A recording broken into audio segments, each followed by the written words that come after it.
Oh, here we go, gang. Sorry, had the self muted. YouTube back end changed over the last couple of days, and I was like, yo, something is weird is going on, but I think I got it figured out. Let me just double check. And then we're going to get in. We're going to start unboxing this here thing. I just want to make sure that, yes, it is working. It is working. Then go to my stream settings. That looks delicious. That looks delicious. And then, yeah, it looks like all is going down. It's going down. Fade to Black Street.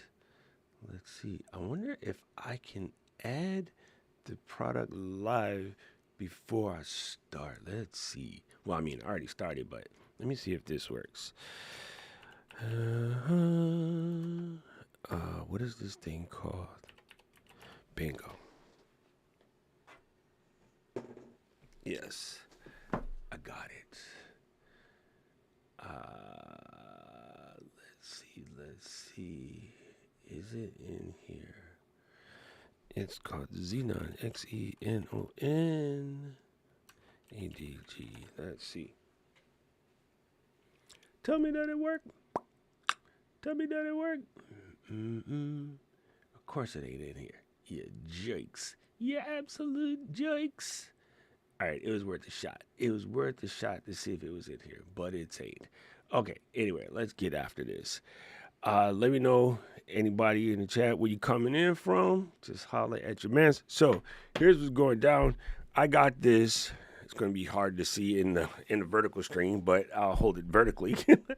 I picked up this Corsair Xenon Edge, and I have been looking for something like this as an additional monitor for the setup for like a hot minute, and I was about to buy these one from Amazon that was like maybe like $100 less or whatever, but it didn't really come as blessed up as this. This one is blessed up because it comes in a clear case and it just looks kind of dope. And of course, for CES, they put out a special edition translucent purple, and I was like, dang, it's over now. Translucent purple, it's over now. So of course I went and snatched it up, and we're gonna unbox it today and get it in. Now I got a message today from my boy Jimmy, and he said that he had heard some crazy things about like its Mac compatibility, and you know what? Considering Corsair owns Elgato, they definitely do some ill things when it comes to Mac compatibility. So we're gonna find out about that for him. And I'm realizing that this good mic might be problematic, so I might grab my DJI. Oh no, my DJIs are upstairs. Never mind. We're gonna be stuck with this. We're gonna make it work. We're gonna make it work. Gonna make a change. I'm gonna send this to my man's real quick, just so in case he's around, he can see it, or at least he can watch the replay, and then we're gonna pop the box. But yeah, I've run into problems in the past with certain Corsair things, having weird Mac compatibility, and in my previous experience with other devices that supposedly have touchscreen capability, the Mac side of it has always been a little bit weird. But you know what? I don't really care about the touchscreen per se. It was the form factor for me that made this kind of like, what's the thing? What is up, Hirsch? Good to see you, fam. So let's get it open first. I don't know. The packaging is nice. I like when they. I know this sounds dumb because it's just a box. I like when companies use solid boxing. It sounds crazy, but I just feel like it's a sign that they care more about their product because they spend a little bit more on the boxing. And I understand the balance of, good packaging versus environmental awareness and things can be problematic at times. But it's something about when you spend the time to make a nice box, it kind of sort of means you somewhat have a little bit of affinity or care for your product. Now, one of the things I always complain about is when the companies hook us up with crappy cables. Okay, so let's go in. Let's go in. Oh my God, these are braided. Nope. All right, I'm not going to be mad. I'm not going to be mad. They're braided feeling. Let me see if I could go to overhead and bring you in a little closer what they did here. it's kind of cheating. Come here, mouse. Do this. I guess I could just use the keystroke of the keyboard. They cheated. Okay, so this looks like a braided cable, but what they did was they took the rubber and they put Cobra skin embossing into the rubber. That's a little cheating. I like braided cables because they don't tangle. And this is a good quality cable. It's built strong, and there'll be a reason for this. It'll make sense in a little bit. But the reason why they made it such a big cable is because we are sending video signal over this. So if I get out my cable tester, we can actually test the quality of this cable, which we'll get to in a little minute. And for those people who might stick this in their computer with some sort of logic board situation, there is the little connector to connect it to the logic board. I use a Mac. I don't need this cable. But I'll see what I can do with it elsewise. Like I could use it for a project or something.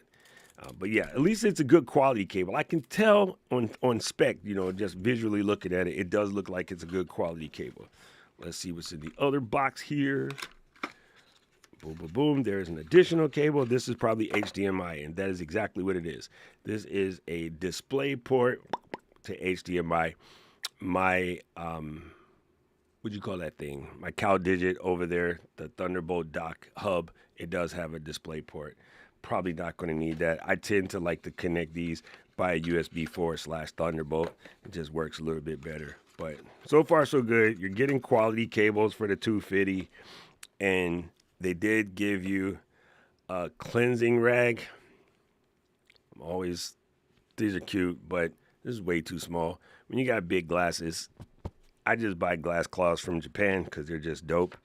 So let's see what else was in here. There's nothing. That looks clean. Okay, just sticking it all back in this box. Okay, question for anybody who's watching. Are you a box keeper or a box tosser? You keep them or toss them? That's always a controversy.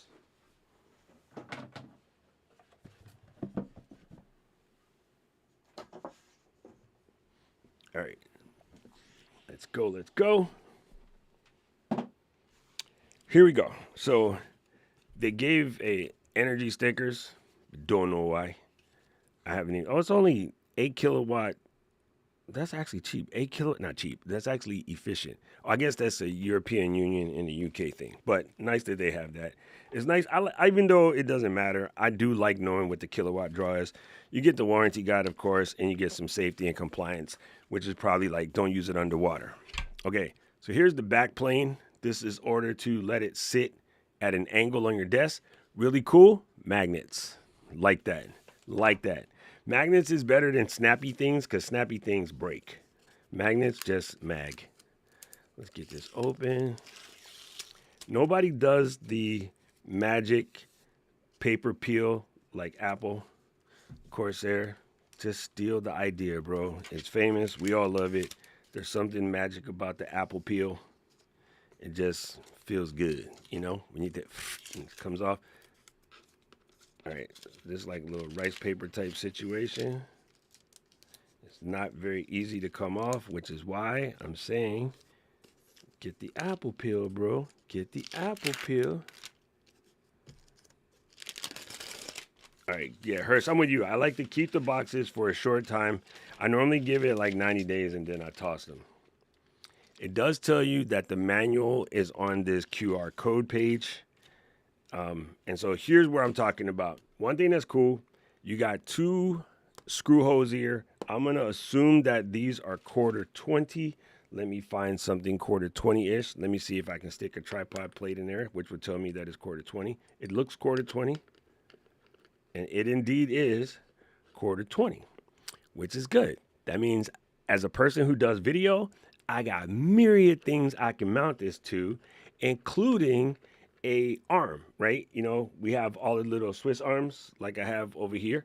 I could just mount the monitor to that and literally leave it on this tripod, monopod. So let's move this paper out the way. And then here's the cool part about the back. The magnets can just mag like such and lines up, and that'll give you a proper gangster lean. And if you need to do it the other way around because it's symmetrical, you can just flip it. So if you need to flip the angle differently, that works. It will not stand vertically that way, but being that it has a 2/4 20 holes on the back, I can easily rig something to let it stand vertically. Let's say I wanted to put it as an extension on the side monitor here, just so I can see stuff there. That's cool. I like it. So far, so good. Let's get it plugged in. Inside here, let me switch to the overhead. Inside here, you have the HDMI connector here, and you have the USB-C connector there. So that's good. And again, your 2 hole mounts, but rubber on the back. So if you're sitting it flat on the table, because again, this is touchscreen, so you do have rubber on the back. So if you put it on the table and you need to, like not have it slide around, but just to give you a visual of like what this might look like on the desk. Although to camera, you have a light flare. I don't see that flare from my sitting angle. What you do see is my overhead camera, but I can have this sitting right here and just under my keyboard, so I can type whatever and put, sort of touchscreen commands. So in an Ecamm situation, I might put the comments here and I can look down and see the comments, just tap on it and then go in. That's, assuming it works the way we want it to work. So first things first, I'm going to take a cable and plug it in and see what we get here. I happen to have a 240 watt, about 40 gigabits per second cable. So should be as good as, if not better than what they provided. So let's flip it over. Second question for all you in the chizzy. Chad, do you peel off the little thing immediately, or do you mini pearl it for a while and let the let the plastic live for a few? I tend to let it live for a few. I got to come out the bottom. I do have some right angle. Actually, matter of fact, for the beginning, I'm going to use this. I do have some right angle USB doohickeys here. So let's see. Is that enough to wake up Maggie? Oh, it says no signal. Okay, so it does kind of work. Now, let me see if I can use the DisplayLink adapter to wake it up. Because what I might need to do is temporarily take off the teleprompter and see if it'll wake up that way. Or I'll have to put it into the Thunderbolt port and then just temporarily unplug something that's Thunderbolty. Let me try and wake it up again. So one of the things that could be problematic on the Mac right now is I have 2 displays, and yeah, it might not like that. But again, I think I have an open HDMI port on the back of my hub. So let me see if that works. It lights up for a second. And are you still going to say no signal? Wake up, Maggie. Yes, it does say no signal. Okay, so that is going to require something. Let me go and check if in the manual it requires a special display port thing, because that sometimes happens as well. And then let me see if I can plug in an additional Thunderbolt dock to wake this sucker up. So let's see, what is this cable? That one is that is this. Oh yeah, that's a good one. Okay, so I'm gonna take out the prompter for a split, and I'm going to plug in the Thunderbolt cable and see if that's enough to wake it up. I hope this is long enough. If not, I could always move the cable. Boom, boom, boom, boom. HDMI would probably be the best option for this because it just works. There's a USB-C, might cause fights. All right, let's see if that wakes up. Ooh. That just moved Ecamm. It just moved Ecamm down here, so I can't see what the hang I'm doing. Oh, that is glorious. In theory, if I wake up Moom, I can put it back. Oh. That's funny that it switched Ecamm over to this little guy. And then if I do, say Control U, Nope. It did not move Ecamm back. Oh, you jerk face.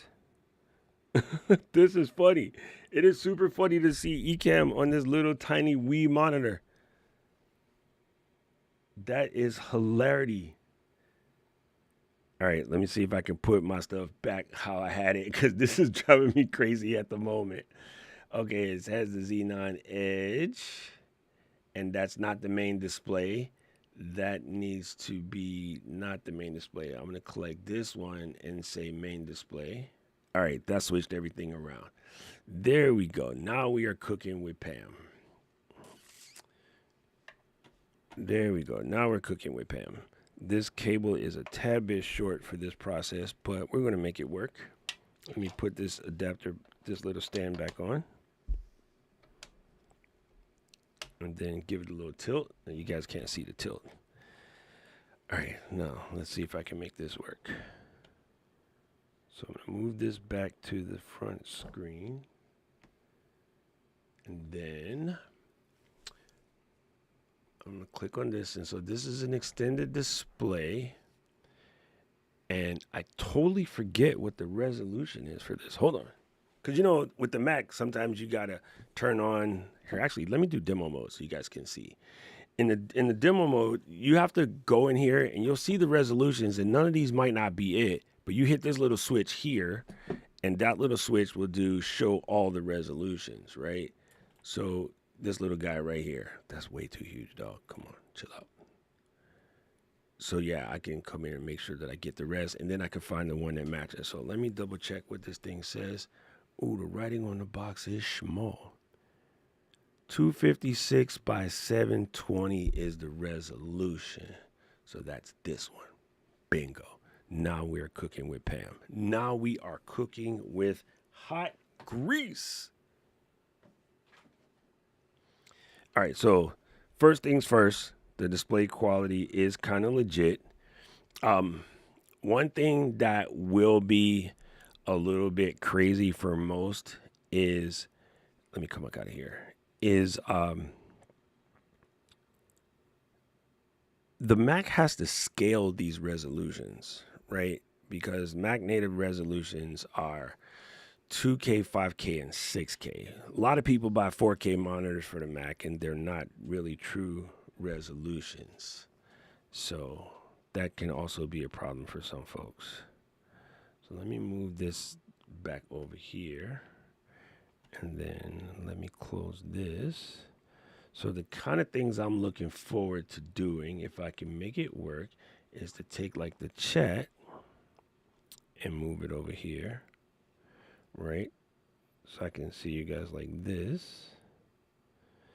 And then if I double tap it, does it connect to Ecamm? Okay, so the touchscreen does not work automatically.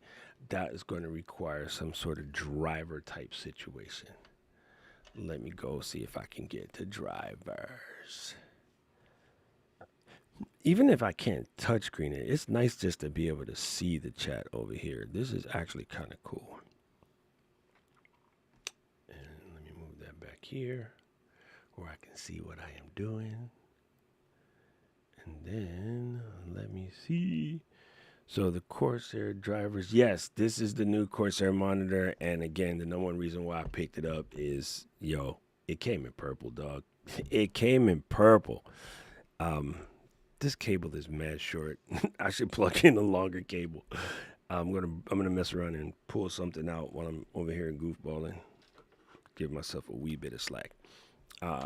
So what I'm trying to do right now is to go get the drivers to make it touchscreen compatible. And you know what?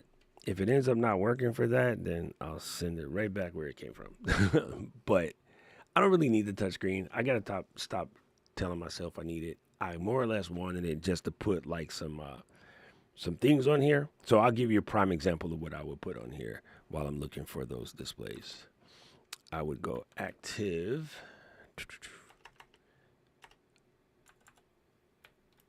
And then wake that up.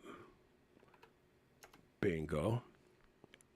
And then in activity monitor, it opened up on this screen for a second. So let me bring you here.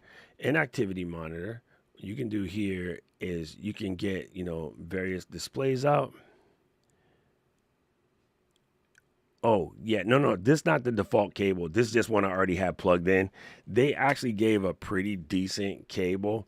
I just don't like rubber cables. I always use braided cables like this one, but this one is on the front port. The front port on this particular Mac Studio is not Thunderbolt, so it didn't have enough juice to kick the screen.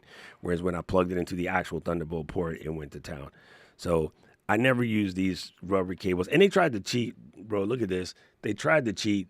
They put snakeskin on it to make it look braided, but all it is embossed into the rubber. And I can't stand rubber cables because they stick to each other. You know what I mean? And then they just get tangled. I hate them. I always use braided cloth cables because they just don't tangle up ever.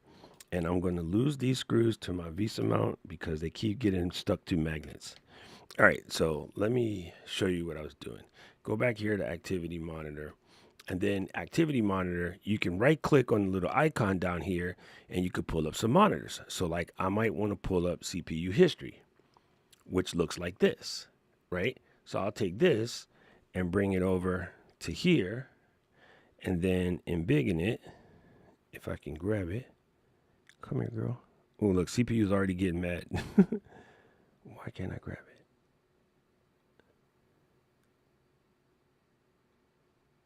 All right, that one might be stuck at that size on this particular display.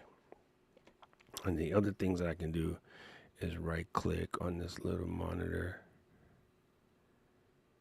and then do CPU history, which is this guy, which shows you all your different cores. And I can bring that over here.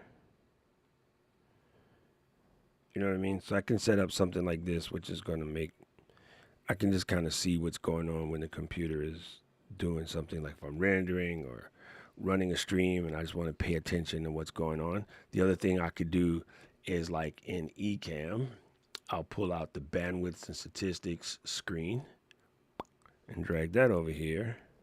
So like when I'm doing shows, trade shows, something where I have a lot of importance going on, I can kind of see what I'm doing. Kind of like that. Something like this. I swear I used to be able to make this bigger. I could be tripping. It's been a minute. And then let's go one more. If I click upon this,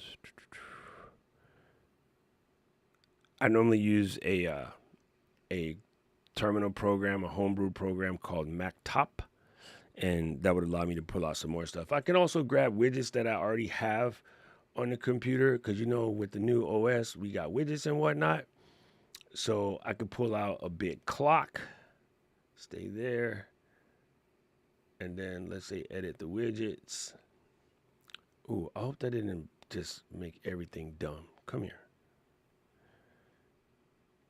Yes, it did. I don't know if that broke the screen for a second, but give me a second to find something that's sort of in the clock realm that I can put over here.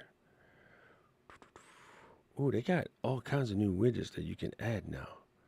Crazy, but I'll just use a clock. And let's say I want to grab this one. All right. And then I'll bring this over here. Oh, I know what happened. It went to expose for some reason.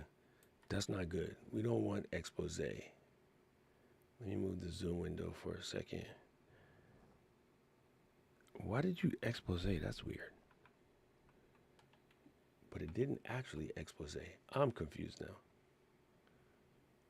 That widget did not go where I wanted it to go. Anyway, let me hide this for a second. See what I can see. I don't need that. Don't need that. Nah, yeah, that's weird. The clock widget went who knows where. That is absolutely strange. Okay, anyway, you can kind of get an idea of the type of stuff that you put on here. And then it would be really cool if I can get the touchscreen part working. Because again, I would just put comments here and just trigger the. Ooh, how did you? Oh, wait. Dude, the mouse finger, what the hell? Yo, I don't know if you guys are seeing this. Oh my God. So, all right, that's yo, that's odd. That is crazy. All right, let me see if I can do this. I'm gonna put the mouse over here, right, so you guys can see in this corner. And when I'm dragging my finger around, like the mouse is what the hell? All right, so I guess it does kind of touchscreen in some way, but right now it's just acting like a trackpad. Yo, that is ill. That is absolutely ill. All right, that's not helpful to me, but it's funny nonetheless. All right, let me track and see under displays. Let's check events. Uh, okay, that's fine. Yo, that is the wildest thing. I did not expect that in any way, shape, or form. I did not expect it to act like a trackpad. That is beyond weird. That is beyond weird. All right, I need to do what I was doing. Corsair Z9 Edge, and let me see if I can if I can get a touchscreen drivers. That is absolutely wild. Let's see software. You know, instead of doing this the hard way, you should probably just scan this. It'll be much faster. Grab my phone. Ooh. So I see a question. Do I use the iPad to help my workflow? I use iPad every single day. I don't really use it in streaming that much, but I do use it live every single day. Like I love my iPad. I don't think I could hella function without it. Matter of fact, I'll tell you how much I use my iPad. I have an M4 iPad with 2 terabytes and a nano display, aka the most expensive iPad you can possibly buy. I have a $2,600 iPad because I use it that much. I absolutely love it. And I use it for, of course, everybody uses their iPad to watch content, but I use it a lot for editing. So I use Final Cut and DaVinci on there. I use Lightroom on there. I use Luminar Mobile on there, and I'm in Notion a lot. I'm always kind of just sketching things out using GoodNotes and some other notepad apps. And I haven't really messed with Apple Freeform, but now that they're going to bring it into this, I always want to call it Creative Cloud. That is not what it's called. Creator Studio, I'll probably be in there messing around with it as well. So, frequently asked questions. Let's see. Boom, boom, boom, boom.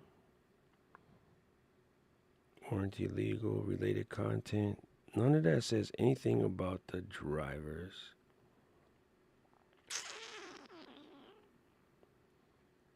So that's weird. There is a device settings, a setup widget, which looks like a PC sort of thing. There is a software update. So iCUE installations. Let's see. Please visit the page from your PC or Mac to download this. Oh, so there is a Mac thing. Shut the front door. Okay, they cooking. They are cooking with the Pam. Let's go. Let's get over here. And then let me bring y'all so y'all can see. Too lazy to set up a screen. You see this shape? This is the shape of when it grabbed Safari earlier and adjusted the screen. So it says Corsair iCUE Mac OS. That is this. So let's download. And I did, again, somebody told me earlier that they heard about people having issues. And you know what? The product just came out. It might take them a minute to get their act together. Oh, dude, I hate these guys be asking me for stuff. I just download the stuff first. Then, while it's downloading, send me a thing to say, hey, do you want to join the mailing list? I'm already on your mailing list. I've been a Elgato owner since, I don't know, 2014. So you don't need all of that. All right, so let me bring this here so you can see. This is what the icon looked like. Double click that. And then go in. Allow. I speak English. Let this, man, you better not be a restart. That would totally suck for this setup. I think I seen a comment move. Do you use the Magic Keyboard? Yes, 100%. I absolutely use the Magic Keyboard. I've been thinking about getting one to help what I do and have a second screen at all time. Okay, so here's the thing. If you're going to use it primarily as a second screen, I would tell you to buy one of these $150 screens.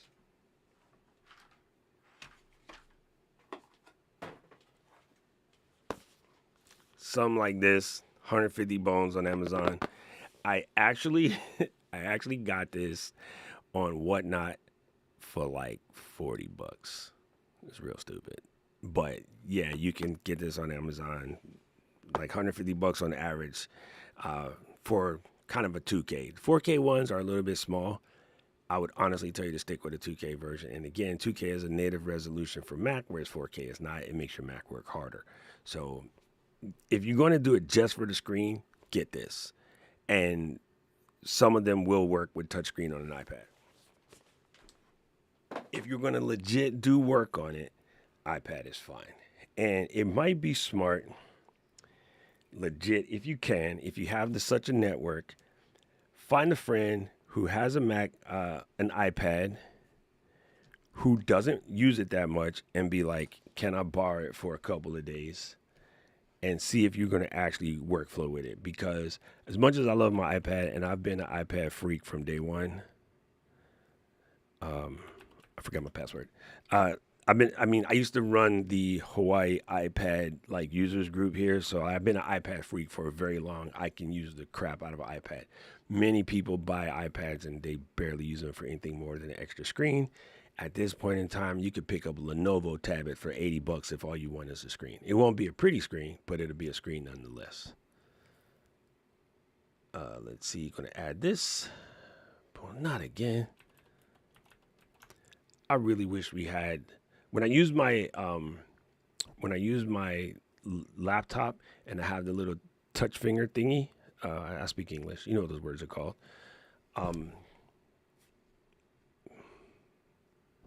Fingerprint. Nope. What does Apple call it? Oh, he's so dumb. I can't remember right now.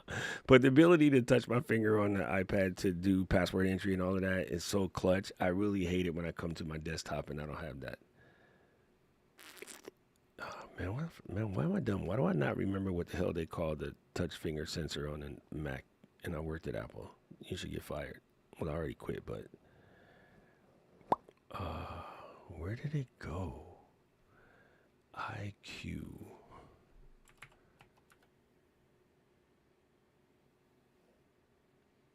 I did IQ. It said quit and restart. Oh, you're dumb. Yeah. It told me that the IQ had to quit and restart, but there you go, man. Thank you, Mooney. Touch ID. I couldn't know why I couldn't remember that. It was driving me insane. It was driving me absolutely insane.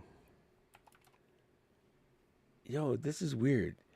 So the IQ thing is there, and it told me to restart the app, but then I don't see where the app actually installed in this computer.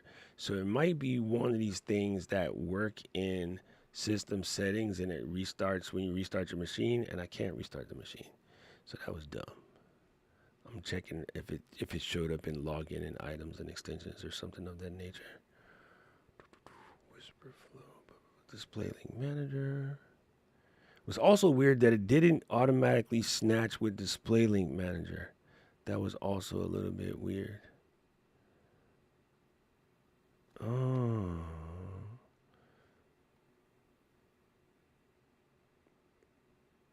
Yeah, Magic Keyboard is helpful. Again, I worked at Apple, so I know how good the products are. The general internet population, this is going to sound super mean, and I don't mean this to be mean, but it's a little bit mean. Most of the tech bros who are reviewing and talking about Apple products, they're either really young millennials or they're Gen Z. And they're super hung up on the price of stuff and never really talk about, well, yeah, it cost a decent amount of money, but the value of it is X, Y, and Z. For them, it's just a number by itself. And these are the same people that will buy a $300 white T-shirt with the word Supreme written on it in red. But God forbid, Apple charges $12 for a professional software that gives you a video editor, a music tool, a motion graphics tool, a encoder, and then a bunch of AI access to some of the other parts that allow you to create videos that allow you to make money. Now, that same generation all want to be filmmakers. They all want to be some sort of creative people, musicians, the whole 9 yards, but they don't want to pay $12 a month for the software. Sorry, Kevin, I'm talking about your people. They grew up with LimeWire and, Apple Music, so they don't even remember buying $20 CDs or $14 CDs or even worse, $8 albums. They've never got the little paper, in a magazine from Columbia where you pay 10 cents and they send you like 12 cassettes and then you're on the hook for the next 3 years to buy another 12 cassettes. They don't know about all of that stuff. So to them, everything is always based off of, it costs $12 a month. They're robbing you. So yeah, the Magic Keyboard is damn near $300. It's built like a tank. It works absolutely correctly. When you put your iPad on and it clicks, it just works. To me, as a time saver, as of having everything in a single integrated package, as of knowing that every time I open it, it will absolutely work, it is worth the extra $150 than say buying the Logitech version, which is $150 cheaper. Because to people like myself and Mooney and Kevin to some extent, whatever, 1 hour of consultation costs $150. So like, I really don't give a shit. I don't live with my mom. I own my house. So yeah, I'll pay the extra $150 to know it works every time. You know what I mean? Like I since 2000 when it was actually prior to 2000. Since the mid 90s when I bought my first new car, I never bought a used car again. Don't want to. I'd rather just wait, get the money, buy a new car, and I switch it every 3 years on spec because I don't want to do car maintenance. When I was young and I had the bucket, the one we need a vice grip to clink the thing and turn up the window, or you needed to do something special with the wires to get it started, or you had to like have your friends push it and pop it in the neutral in the first gear so it'll start. I don't want to do any of that mess anymore. So you know what I'd rather do? I'd rather pay BMW to have a car that's freaking flawless and it just works. And the day that turns 3 years old, I switch because I don't want to deal with maintenance. So yeah, I'd rather just spend the money to get crap that works. Kevin said I'm older than them. But oh yes, I do use it to unlock the computer, but the watch doesn't work for entering passwords. Ugh. Like give me something that kind of mimics that. All right, I'm gonna have to fake this iQ installer again because it did what it's supposed to do, but I think it's gonna want me to restart the computer, which is dumb. I don't want to do that. I wonder if I can do the cheat. This might be really stupid. And what I could do, which is absolutely cheating, is just like yank the power cord from the Mac and then put it back in, and then YouTube won't kill the stream. But I'm going to try one more time this installer just to see what happens. Because I already gave it permission for all of what it needs to do.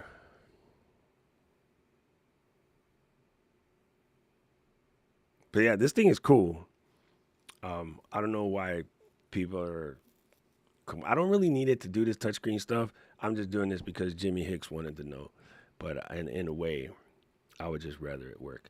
I'm going to probably do on Saturday, if not tomorrow, a full talk about the new Final Cut setup that's coming from Apple.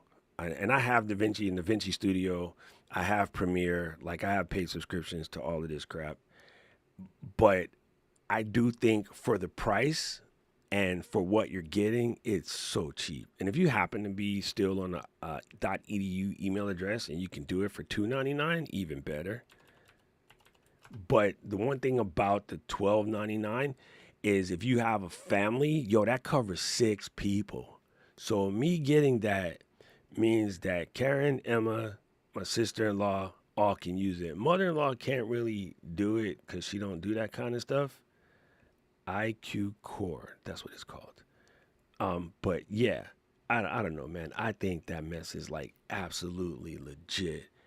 And they're not going to really use the Final Cut side of it, but I think they could use like my niece is about to go to college. She's got one more half a year as a junior and then a full year as a senior. Then she's ready for college, but she's in a very intense school. It's one of the top schools in the country, and they do like collegiate level work now. So for her to be able to do presentations and all of that stuff using the advanced Keynote with the templates that are built in and some of the AI stuff that will make your slides for you, that's going to be part of it. It'll be worth it. And she's already on my shared family plan. You know what I mean? That I don't know what numbers is going to be able to do with that. I use numbers a lot to handle, the doc pop side of things. But yeah, it'll be real interesting to sort of see what this new AI side of it brings to the table. It's also interesting to see like what Pixelmator, you know what I mean? I use Photoshop. I'm a longtime Photoshop user, Photoshop instructor for many, many years. Like I'm probably not going to switch out of Photoshop, but if I don't have to teach my niece Emma how to use Photoshop and just put her on Pixelmator from the gate, she'll be good to go. Boom. Right. The sub is that cheap. Okay, so $129 a year covers 1 year, and I get it if you pay $199 for each of the pro. Actually, Final Cut by itself is technically $299 or $399, but if you do it for the bundle, the education bundle, it's $199. But if you go off the real price, I believe it's $299 or $399. So it's already cheaper. Like it covers 3 years of work. And if you're getting pro apps and you can't get your whole $300 back in 3 years, you probably should scrub the word pro off of your title. And I'll be that mean about it because no. I mean, no. Even if you were like, barely broke the YPP program in YouTube and you were making videos at a positive enough clip where, you're doing one a week, you would earn the 300 backs over 3 years. It's just, I mean, you cover that in a couple of super chats. Do some live streams, bro. Like, I don't know. I really don't understand all of the hand wringing and whatnot that goes on here, but it's kind of wild. Yeah, this thing is going to require a full install. I will probably have to restart in order to check it out. But the display does work. It is pretty cool. I'll probably do something different with these, like go and build some actual widgets using Claude Code that will replicate the information that's coming from this, because this information is accessible from terminal using a program called ATOP or just Top on the regular Mac. There's some homebrew ones that I built this up, but all I really wanted this for was a place to put the comments over here on the side so that I can bring them up. Like if I bring the comments window here and you see Kevin down there, and yeah, my Osbot is out of focus at the moment, but if I could put the comments here and then still see the bandwidth and still see what the CPU is doing, that's all I really wanted this for. And it will kind of live probably on top of my regular monitor. So using the backside of it, which has the quarter 20 hookup, if I can flip this right, I would just use a super arm and mount this to the back of my real monitor. And I kind of don't even need the touchscreen, but it is weird that when you touch it, hey, wait, that works. Hold on. So let me scroll down. Let me double tap Kevin. Oh, yeah. Mary, sweet mother of Jesus. That's all I needed for. That's all I needed for. That's what I want. Okay, the scroll down part doesn't work yet, but I can adjust that. But if I can just do this, I got to get my timing together or adjust the double tap speed.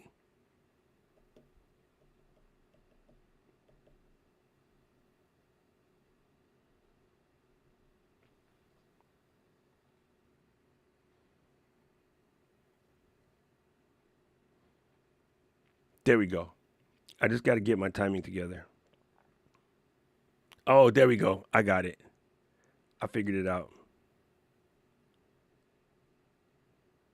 So when your comment comes up, there's a little face that pops on, and then if you just touch that face, that kind of triggers it. Okay, I think I saw someone show that new screen before you mentioned a couple weeks ago. My mind melted. Yeah, look, dude, that's all I needed for. But you know what I'm saying? Like for people like Daniel and I, right, who are, oftentimes doing sort of larger, more kind of important events, this is what I really want on the screen, right? I need the comment feed. I need to be watching my CPUs. I need my bandwidth and statistics, and then I can just see what's going on. That's it.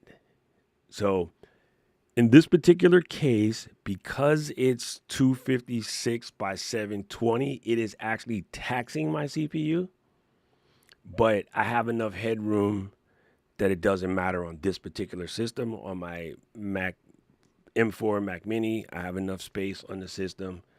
I like the quarter 20 on the back. And again, the only reason why I pulled the trigger because it came in purple, which was stupid. I fully understand. Don't at me, bro.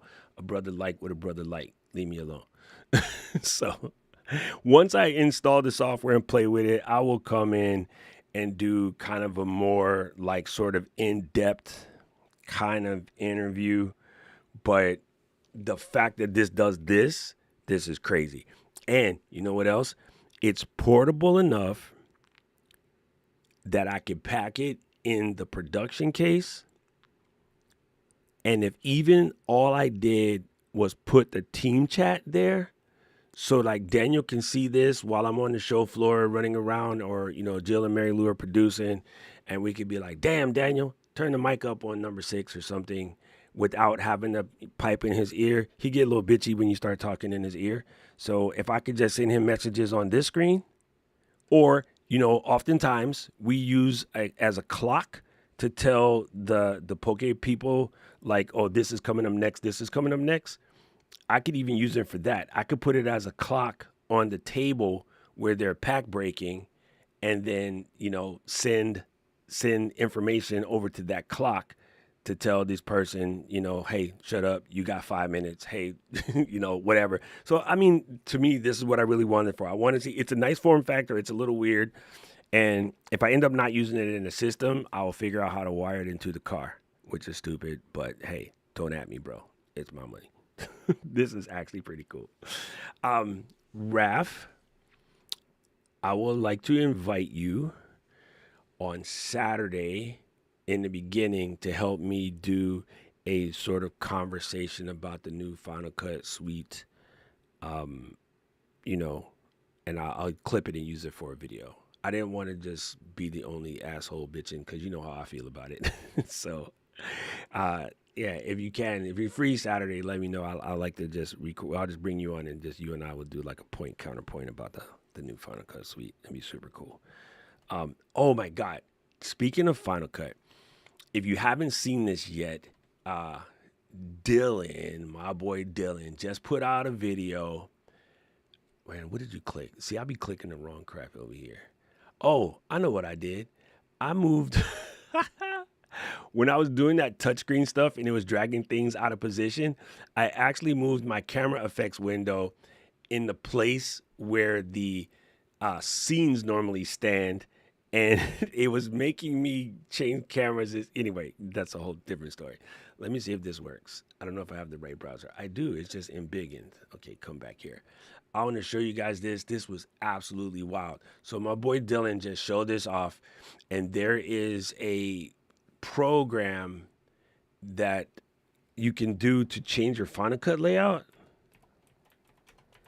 And so that also will come in clutch for this, because I can probably put my Motion VFX browser. This video is going to be really... Be quiet, Dylan. I can put my Motion VFX browser onto this little monitor. And so when I'm editing, I can use it to find my effects quickly. Like, I don't know. This is clutch. So I'm going to give you guys this link. This thing is crazy, and it is free, but, be a nice guy and donate some money to this dude if you can use this, as Dylan also pointed out.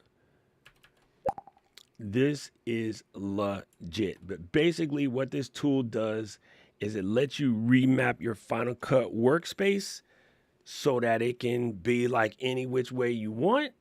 And I'm like, son, But I promise you, shut up, Dylan, stop talking. Jesus, such a pushy guy. But look at what he did. I was like, oh no, take my money, take my money. And then he said it was free. And I was like, bruh, you know what's make Dylan look way, way better in this setup? This will make Dylan look way better in this setup. Oh, you tried it? Did I text it to the Slack? I think I ran down here as soon as I did it. This makes Dylan way more handsome. Let's do this. If anybody snitches on me, I'll kill you. There. This is great. This is absolutely great. Wow. Wow. What a mean guy.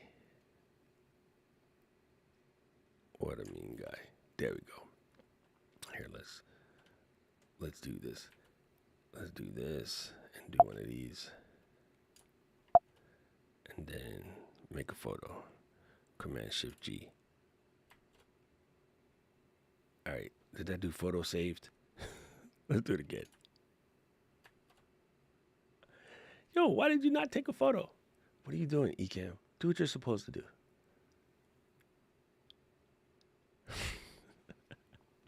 Oh, there we go.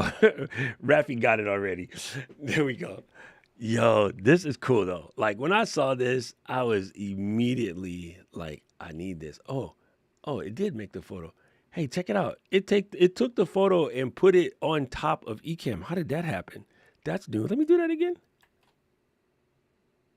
No, I must have added one more key. Oh yeah, there you go. So if you add the option key, when you do take a photo in Ecamm, it becomes an overlay. That's cool. That's cool. Listen, you guys, okay, before I go, I seen something funny on Instagram today, and I was like, yo, this lady just took Gretchen's whole thing and she stole it and she made it her own. So I will send it to you guys, or I'll play it on Saturday, but it was absolutely funny. Yo, that is so crazy. I tell you what, I use Ecamm every day, and I use the take a photo thing on a regular basis. As a matter of fact, you guys know me. I have a Stream Deck plugin, Stream Deck button that takes like 5 photos in a row, so I can just make thumbnails. Right? I just move the mic out the way, and I'm make weird faces, and I just press the button, and it takes 5 pictures for me. I didn't know if you hold the option key, it takes that photo and turns it into an overlay. That's actually kind of clutch. I'm not sure what I'm gonna use it for. It wasn't frozen, Daniel. That's the part that's crazy, right? So if you take the photo with the option key, and then you come here, it's a freaking, man, listen, I use Ecamm on a regular basis. I did not know that. That's stupid. That's absolutely stupid. Get a little stupid, get a little stupid. That's crazy. That is super crazy. So in theory, you could do something like this. Let's go to almost full screen. And then you could crop up like that. And then you could commence to like dig your nose, but nobody can tell because you're covering your face while you're getting up into the mugs. Yo, if somebody has bad internet in an interview, you screen grab them when it's good, and then you crop real quick and cover it. But if you follow what I always tell you, put the picture back there so you always have a fallback, then you're good to go. But yeah, as a matter of fact, when I did this thumbnail, I did it using Dylan's thumbnail tool inside Final Cut, and I just took the box that the Corsair came in, and I threw in the old Apotrait, I just flicked it on, threw it in the box, and then was like, here we go. Yeah, so I just had this in the box, and then just took the picture using the Ecamm picture taker thing. Yo. Oh yeah, they can see your arm digging. Yeah, that's funny. That's even more funny. That is super, super crazy. I think it's been there, Dan. We just ain't never had a reason to use it. And I totally did it by accident. I was trying to press the button, but my fat fingers pressed the wrong key. So that's super, super wild. That's super wild. Now you have me curious. I'm trying to finish filming for past challenge. Oh, I tagged you. I think I Instagrammed you. Where's my phone? When you Instagram a grandma, does it have a different name? Is it Instagrammed you? I don't know. Let me see. Did I tag Gretchen in this? It was funny. I seen this lady and I was like, Gretchen has met her match. Where's he? Press that. Press messages. Dude, the new Instagram layout for how you get to messages irritates my damn face. Oh, yeah, I did tag her. I did tag there. Is there a way to crop quickly, say the FCP viewer, and make it full frame? That's the only thing I'm trying to figure out. That's the thing I'm trying to figure out with screen sharing for a client. So the main FCP viewer. Yeah, I think you can. Because the FCV, hold on, let's do this. Because the Hey there, LGL Listen, family. dude, Just that's not what I popping clicked in to on. remind you of 2 super cool ways to stay connected and up. create better together. Okay. Let me see this. Let's open this up. I think I got what you're trying to say, Raftastic. Let's see. Let Final Cut open.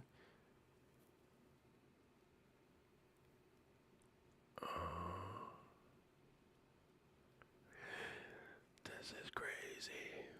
All right. So if we want to pop out the viewer, so we go to window, especially if you use that tool, Raf, you got to be able to do it, right?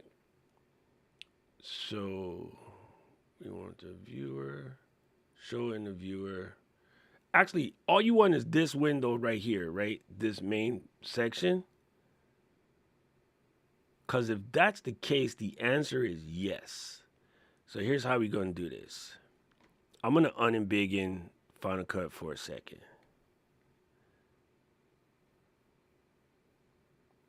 And then I'm going to jack up my workspace for a minute, but let's just say we wanted to do this. Come on, mouse, be good to me.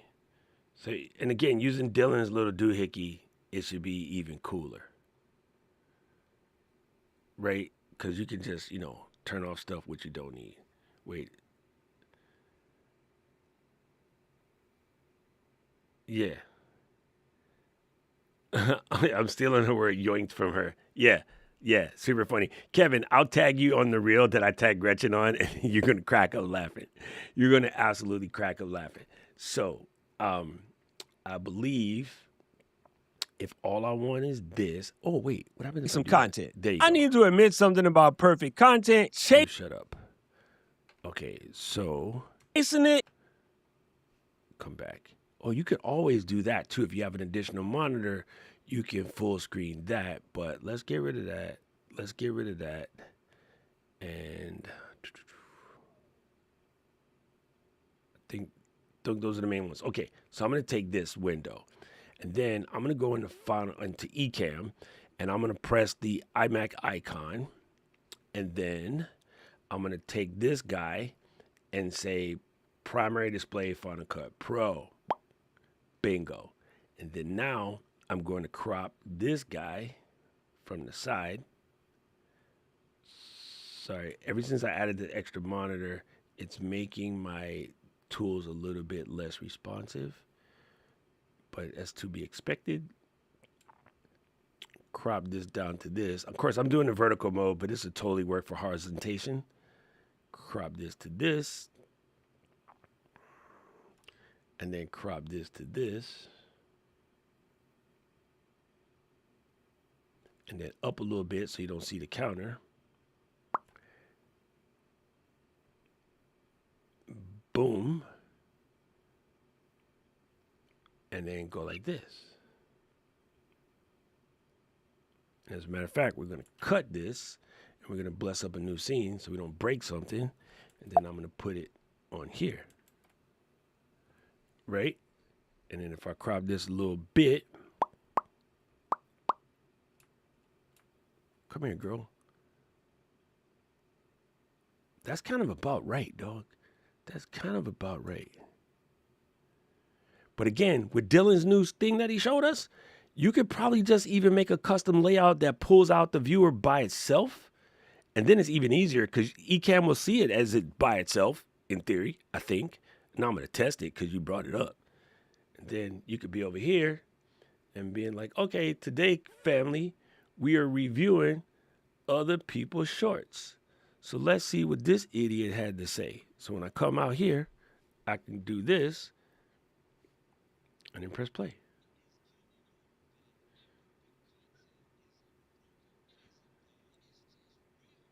Yeah, that works. That works. Oh my God, that works.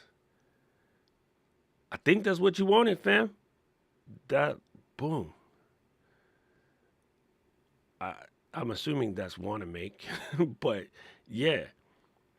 Yeah, there is a button to pop it out to the second monitor, which also work. But if this person doesn't have multiple monitors, this is a better thing. On dual screen mode, yeah, I would just send it to a second monitor, or even send it to what is like, quote unquote, the hardware monitor, and then just select that as the display.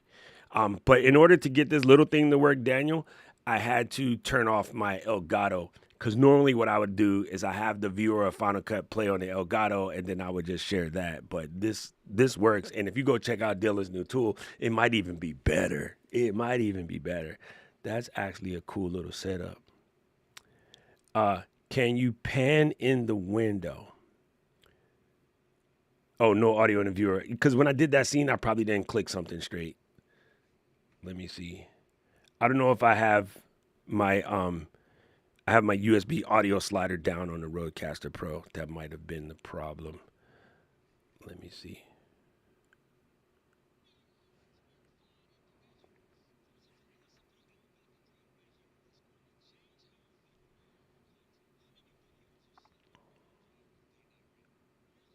Nobody tells you they're never gonna be ready. Not because you're not ready. Be quiet. Stop it. There you go. So yeah, Luis, that fixed that. Anyway, you can't pan in the window like that. But if you had it as an additional display, you can. But if you do it where you're doing it as a screen share overlay, right now you cannot pan inside the screen share overlay. Yeah. Yeah. Yeah. Oh, yeah. He know that, Daniel. He's a Final Cut instructor. But if this person don't have a second manual, that's called Daniel Monitor Stuck Together Manual. If he doesn't have a second monitor, then this trick ain't gonna work. You really gonna need two. I would do it as a whole separate monitor. Like, it's always easier. Even buying stupid monitors like what I just bought, it's even easier. Oh, that's crazy. All right, I gotta finish my damn homework for Pat. But yeah. Oh, Luis, super funny. I'm on to these little baskets right now, and then I got to put all of the switches into my keyboard, but the new switch is definitely quieter than these. These ones are noisy. It's funny. They don't make noise outside the body. That's really quiet, but when you put it into keyboard, these red ones, these are, what that company called? Glorious Pandas. They're quiet. No click. If you pop it, it's loud. But for the most part, the push up and down, not a sound. If I put O-rings in it, it'll be even quieter. But I already dismantled one of the switches to think about putting O-rings in, and I lost a little spring in my office. So now I got to go steal a spring out of somebody else's keyboard. I'm not gonna spring or O-ring 120 keys. So Paul just gonna have to deal with this. But these are way more quiet than my other ones, which are, ooh, stop doing that. That's not, don't be an Ecamm when you do that.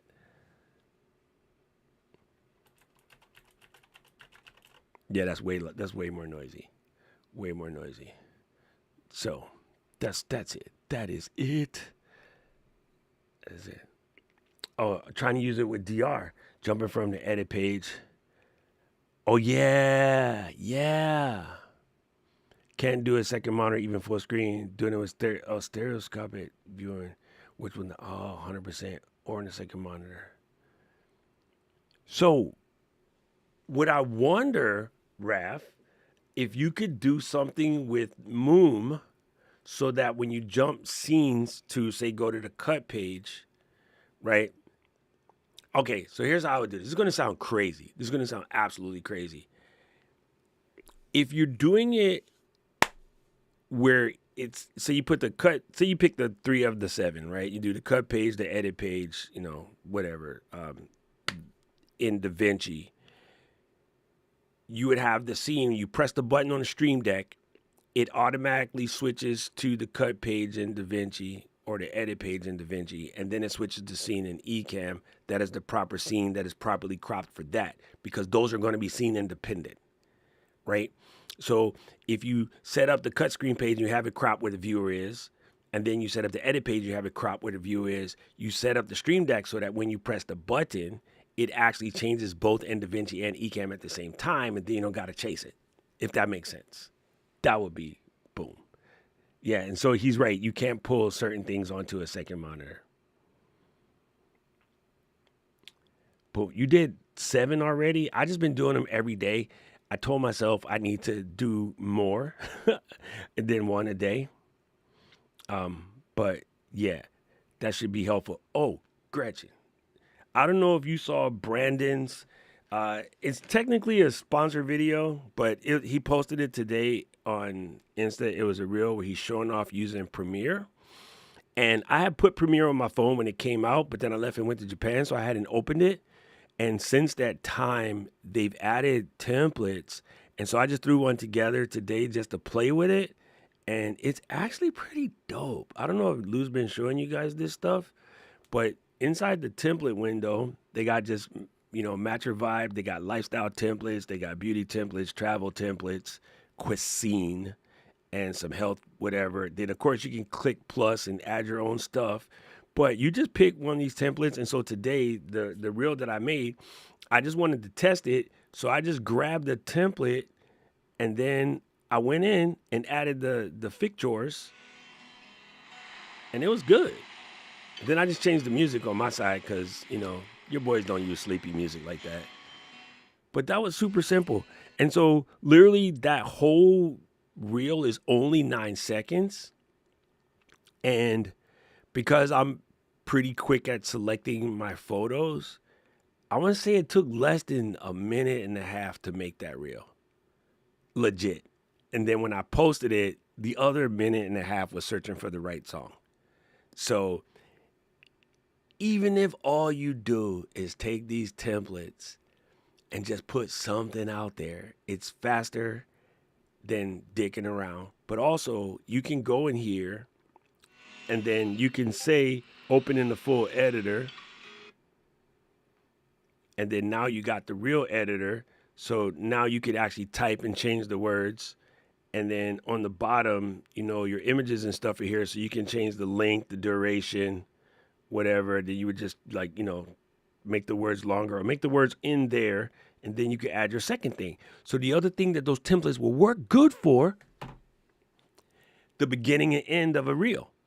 So you got a reel, you want to have that thing where it kind of connects and people don't know where the beginning and the end is. So you take one of the little 9-second templates and then you bring it in, you make it quickly with some images you have on your phone and you chop it down to say 4 seconds, and then you cut it in half. So you use 2 seconds on the front, 2 seconds on the back. No one's ever going to see where it loops around. As a matter of fact, if you cut it in half and flip it so that the front one is at the end and the back one is first, you definitely won't see the loop. And then that causes people to just, stay looped in. I got ideas. This is actually really cool. Wait, the chat is blowing up. Okay, I thought Raph already sent the picture because the boys are talking smack in the background. Super cool. This is super cool. Yeah, batching. That's what I'm going to try to do. This is Premiere that's for the phone. And I saw Brandon's reel today, and his reel, or I should call it a commercial, but I ain't trying to hate. It was a sponsor video for Adobe, but it basically was like, how do you stay consistent and, run your full-time, production business and still put out socials? And he was just showing using some of the templates in Premiere. And it was super quick. And like, I know a lot of the CapCut people, that's all they do. They just take the CapCut reels and just put them out. And it's funny because the reality is it seems a little dismissive to be like, all they do is just take the CapCut templates and they put out, blah, blah, blah. But here's the thing, as dismissive as that is, you know what they're doing? Putting out content.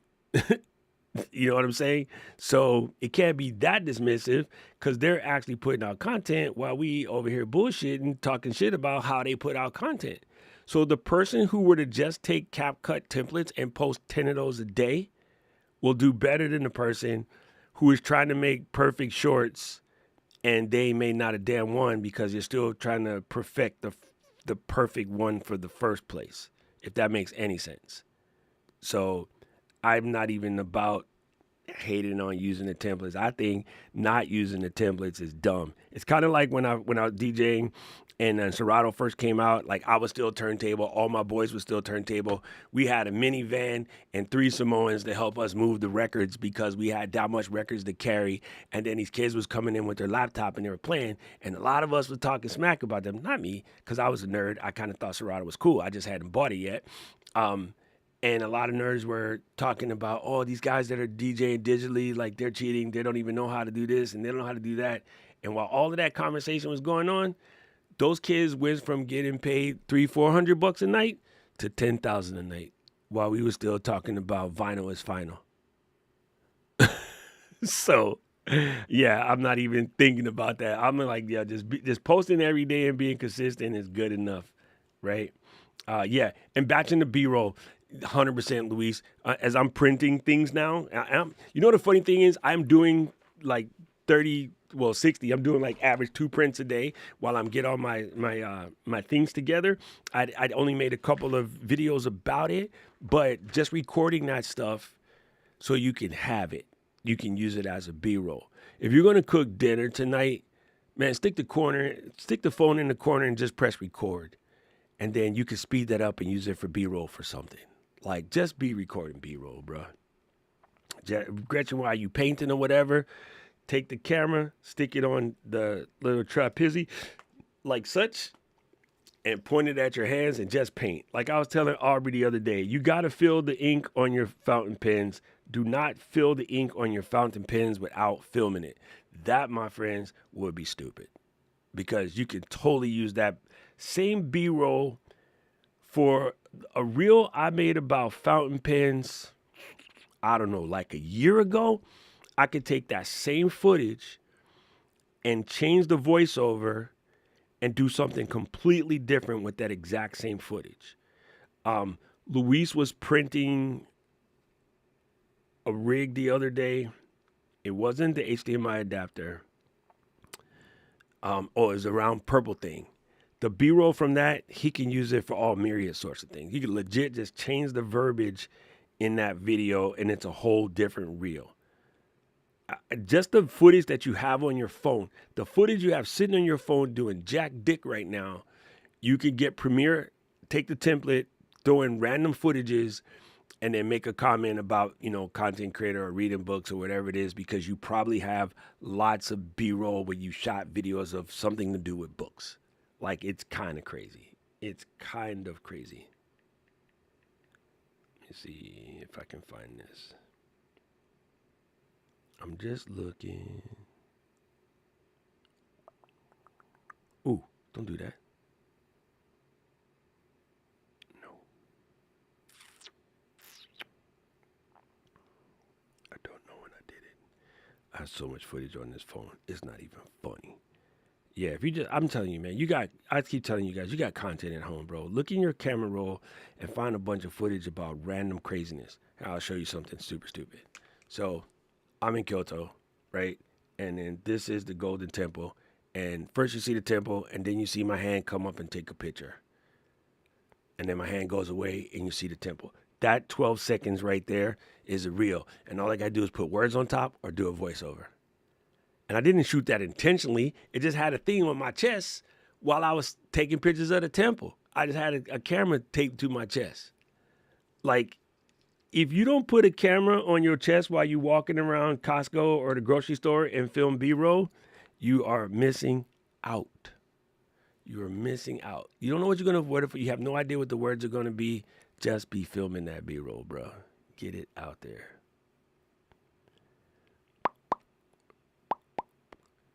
And dude, that was my exact thought. I think I said that on Dylan's, other Dylan. I think I said that on DJ's video where I was like, you know, especially our crew, we bitch forever. Final Cut's not keeping up. Final Cut's not doing this. Final Cut's doing that. And it's easy from a mindset of, you know, they're a $4 trillion company that they don't have the money.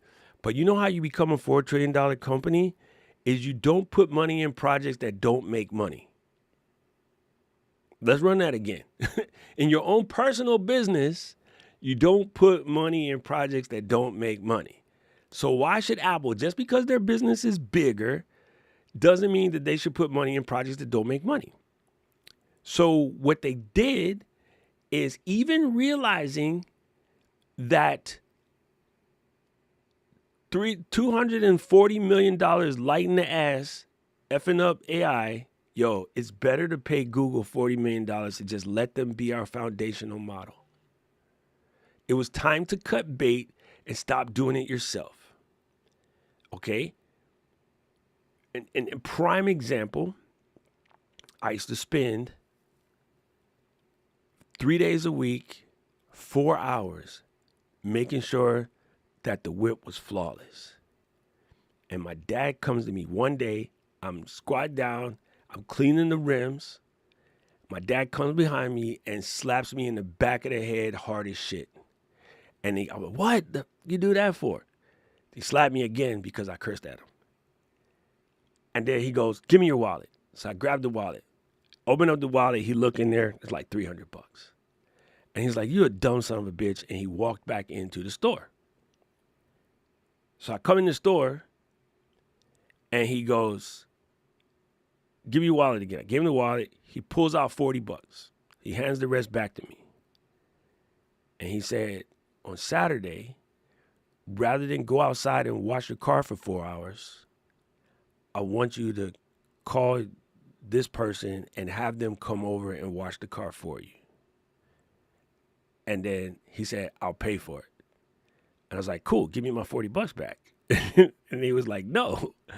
So dude comes over, wash the car. My dad gives him the $40 plus a tip or whatever. And in that time frame, he had me doing some offline editing. So I finished the offline editing. And then after I go out, car's clean, my boy's gone or whatever, dad comes to me, gives me 300 bones. I'm like, what's 300 bones for? He's like, for the offline editing. And I was like, bet. And then it dawned on me what he did. In the time I was wasting washing my car, I could have been doing something more valuable because I'm an editor.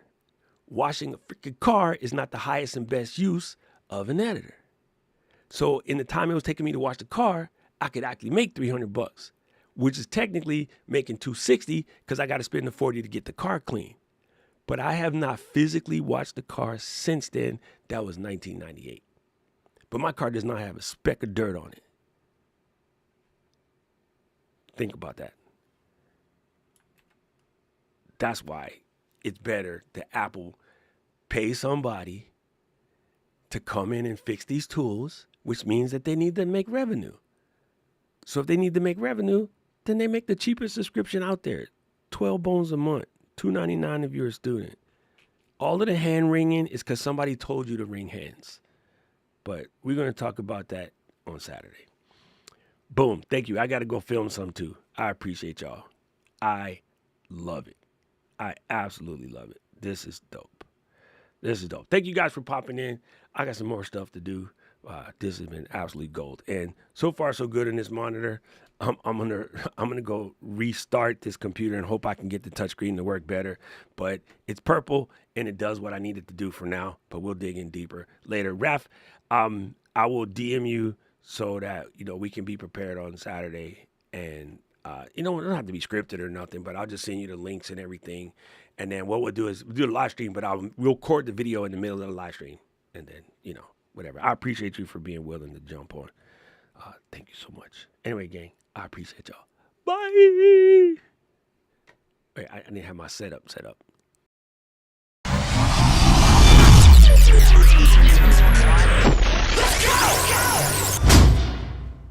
City of mine, how I love the city of mine.